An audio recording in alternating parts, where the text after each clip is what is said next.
Hi, my friend. Big welcome. I'd like to talk about what to do when family relationship really doesn't work. We try and we try and we try, but it doesn't work. So as it says, we didn't choose our family, but we can choose our friends.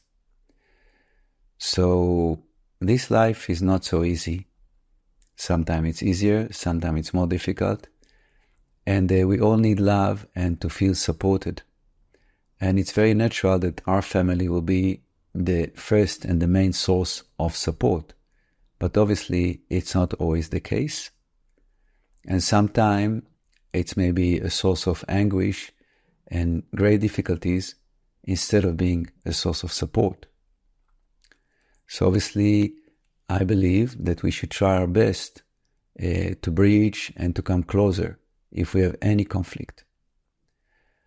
But from working with many people, I've seen that many times, at least the people I worked with, they tried and tried and tried their best, but they hit rocks, they hit resistance, they hit somebody that is not interested to live in peace and to really enjoy a beautiful family connection.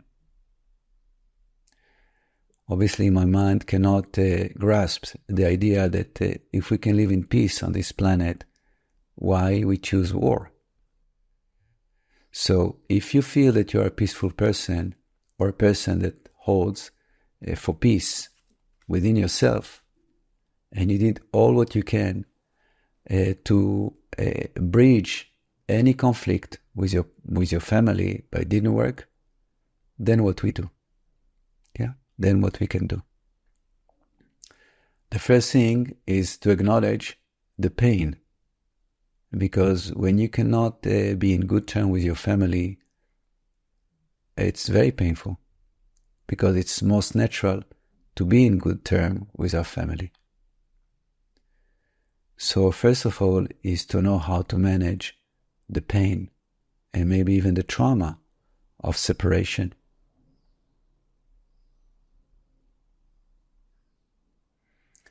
Managing the pain is a constant work. It's not that, I got over it and that's it. Because the yearning to be part of the tribe, to be part of the family, especially if we still have some connection and we know that maybe other parts of the family met together and we are excluded from that, it's really hurting. It's really painful. So it's a constant management of pain. How do we manage pain? By acknowledging it, first of all. I feel sad now. I feel that my heart aches. But when we feel like this, the most important is not to go back into the story. Why didn't invite me? Why I'm excluded? Is something wrong with me? All that is important, but I guess you've been through that already many years. So it's more managing the pain instead of trying to think of why you got into this situation, because it doesn't help anymore. It's like a form of death that we have to know how to manage. So it will not make a lot of damage within us. So acknowledging the pain, acknowledging the sadness, and maybe anger, and maybe fear. Many, many emotions can come. And we're acknowledging them.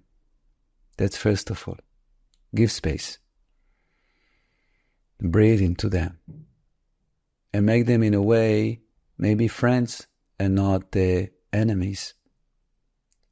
Maybe a thought of or an experience of sadness can remind you how important for you is to have deep and close relationship and to be able to acknowledge that you yearning for that. This is healthy.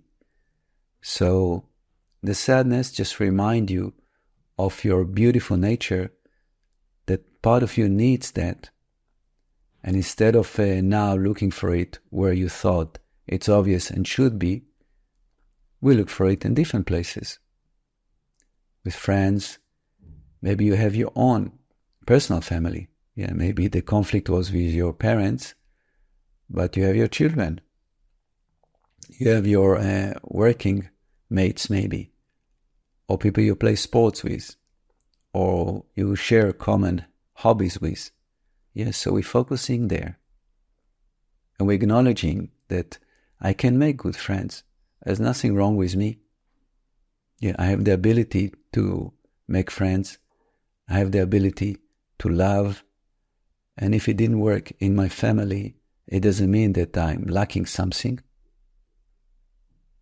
And to acknowledge those qualities within you, to know that actually you're perfectly okay. You're really all right. Yeah? Yearning for love. You have love, first of all, in your heart towards yourself. Second, to other people, maybe to animals. You're yearning for security from your family. You have security. Just by the fact that you're listening to what I'm saying, meaning that you could manage to have space in which you can listen to something to support you. That's a form of security that life offers to you. Maybe you're sitting in a comfortable place and you can listen. That's a form of security. Maybe you have a work, or you have abilities to get a work. It's a form of security. You're breathing, you're eating, your body functions. It's a form of security. So only to put all the need for security on the family, it's not needed. You can get it in other ways as well. So we need warmth, we need love, we need security, and for sure we do. So part of your healing is to understand that your pain and suffering comes from a very natural place that you need as a human being to feel loved and to feel safe, but you're creating it in other ways. So again, to summarize, number one is to acknowledge the pain and be present with the pain, but don't think why it is so much. Just focus on managing the pain by breathing to it, by being with it, giving space, but in the same time, let it go. Don't hold on to the thought that creates the pain.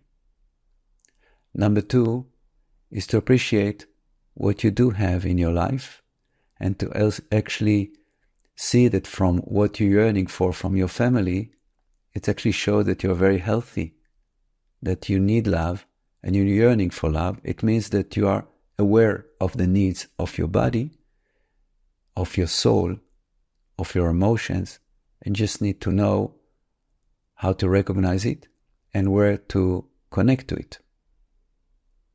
Okay? So transforming that heaviness of not having it from the family into recognizing that you have it within you and that actually you can have it also, and maybe you do having it from other people and other parts of your life. So I hope that helps in resolving those deep and painful conflict. You can always get in touch if you have any questions, and have a blessed life and beautiful day. Bye-bye.